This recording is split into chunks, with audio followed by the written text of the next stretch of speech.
So talking about the eligibility criteria for Amazon, it was an on-campus opportunity. The strict eligibility for was 6.5 CGPA for appearing in the process. Apart from that, talking about the branch eligibility, it was only open for computer science and circuital branches. That was only the hard eligibility criteria. Other than that, the better CG you have, it would be better at later stages. Most of the times, if there is a tie, suppose in the final round of interview, all have solved the same number of questions, then those with higher CG get a preference. So that's another thing, but the hard eligibility criteria are that only. Yeah, so he said the correct thing. Just try to keep an CGP above 8. That is a very good thing if you have that. Because in the final stages, after interview is complete, they do look at your CGPA. So try to keep it as high as possible. Yeah.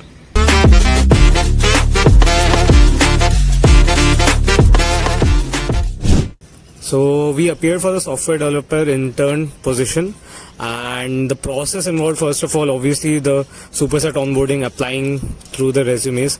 Within a day or so, they took the OLT, and we had an offline OLT in the labs. After that, within 2 days, we got our interview calls, and within a single day only, the interviews were held, and also the results were displayed. They were given out.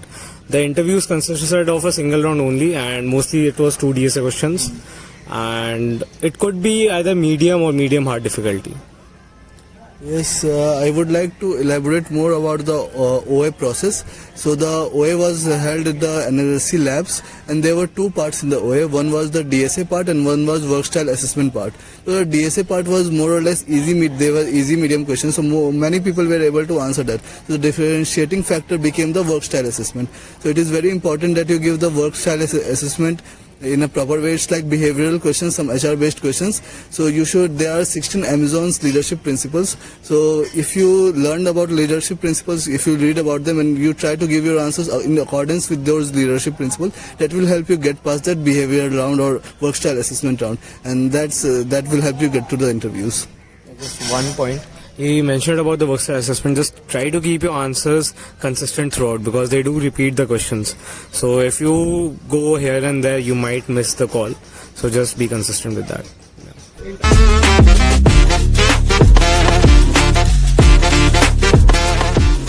So for this internship, Amazon is renowned for focusing majorly on DSA. They do not go deep into the development side of things, but as an overall preparation strategy, you should obviously focus on DSA, CP and development side of things. You can pick any niche, be it ML or web dev or even cyber security for that matter. And one more important thing, CS fundamentals are also very important for interviews. Like you don't get to know how important it is, but sometimes they become the differentiating factor. So in internship level, you need to prepare OS and OOPS.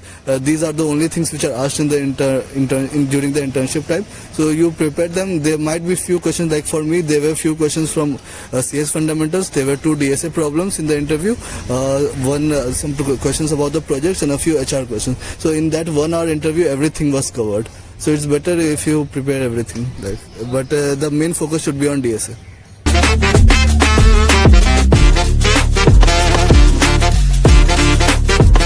Definitely, it was obviously a very competitive thing. As I remember, Amazon was the last major SD company that was coming after the day 1 phase was over. So obviously there was a huge competition, and as Supesh also mentioned, the differentiating factor, one of them was definitely the work style assessment thing. Many people did not know how to approach that and tried to be hasty with it and rush through it. That is not the approach you should take. Take your time, go through the leadership principles, look at them closely, and also be thorough with the preparation.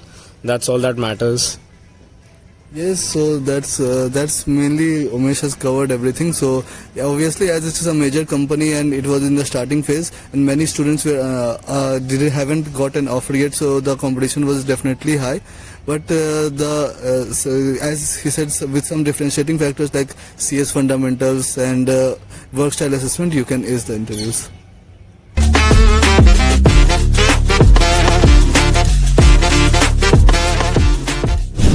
So talking about converting an internship in your to your PPO, you have 2 months time. In that 2 months time, you have to learn very new things, very new technologies, programming languages, and you have to implement them.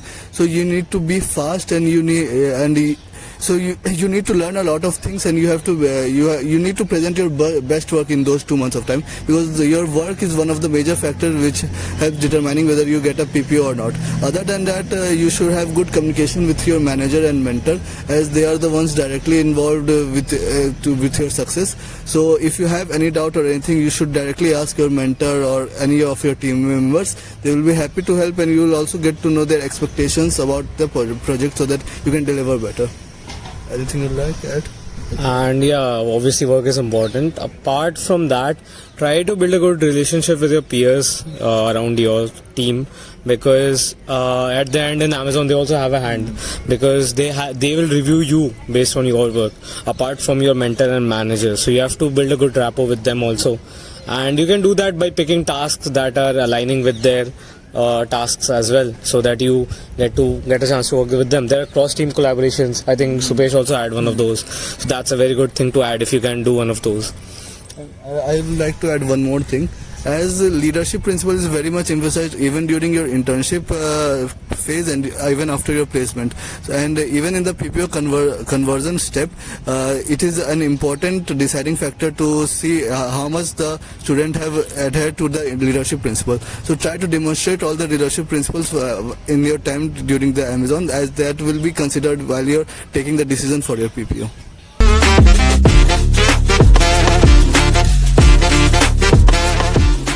Main thing is probably not covering everything.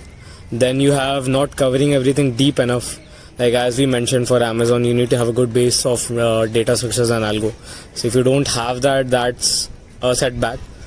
I would suggest completing that as soon as possible and in as much depth as you can. Then obviously there's CS fundamentals as well. And also you should build on your communication skills.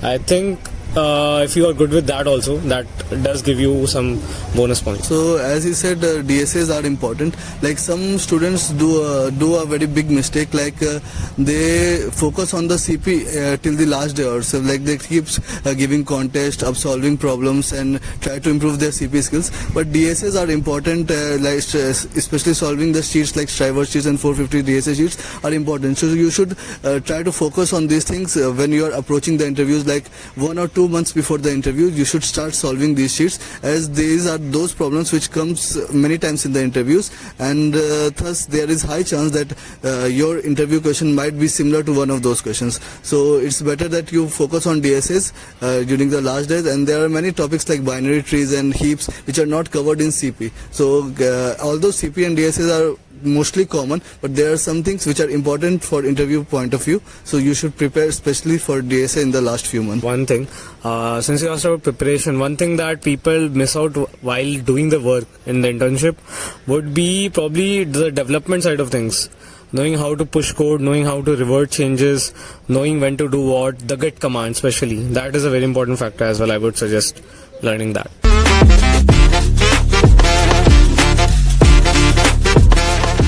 Well, the overall internship experience was very thorough. You learn the whole side of development things from an MNC like Amazon. You get to learn how things work from the inside. You get a good grasp over the coding concepts and the basics of them as well. So that gives you a very good edge, because you already have learned DSA. Now you have to apply those things, and apart from DSA also you have to learn how to sit and go through the code bugs and everything. So that I would take away as my learnings, and this definitely helps while sitting with the placements. You have a definite edge over others. Talking about the learning experience, so Amazon or any other big companies, in my opinion, provides a great learning experience in the 2 months, because in that 2 months only you have to learn several new technologies, programming language, you have to implement them, you have to present them multiple times to multiple people. So it provides a overall learning experience, like you develop your development skills, technical skills, coding skills, interpersonal skills, communication skills. So it's actually a very good learning experience.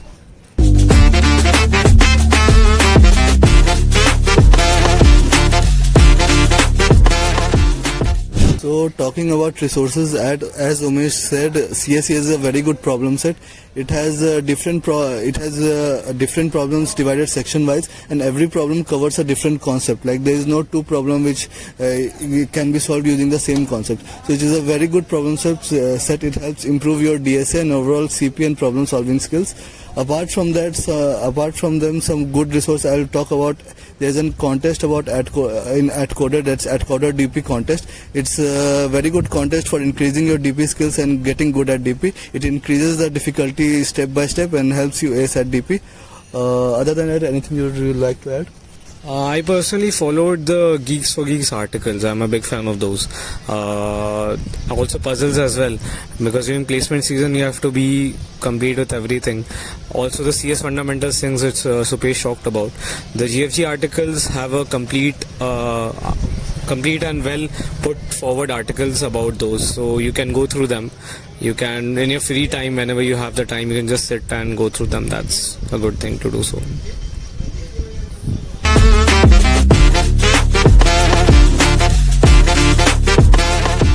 So juniors who are aiming for SD role at a big tech company, you should start as early as possible. You should start with the CP in the initial days. Go deep into CP because CP increases your problem solving skills and increases your thinking ability. When you approach the interviews, like interviews are generally in the start of third year after the summer break. So when you approach the summer break, you can start solving DSA sheets and doing the CS fundamental courses. CS fundamentals are like they don't take much time. 1 week is enough for OS and 1 week is enough for OOPS, but it is important. So you, in the later stages, you should start company focused preparations and learn about CS fundamentals. Yeah, that's mostly it. Start early, go in deep and be thorough with everything you do. Don't just leave things in the midst of it. Like if you have started something, go finish it. And I'll just take an example, like the DSA sheets. There are many floating around in the market. Pick one and complete that, please, then only move on. Then if you want to go through the basics, I think you can go through CSCS. The CSCS problem sheet, that's a very good one. It helps clearing up your concepts, and sometimes you might also get direct questions from there in the OLTs or the interviews as well.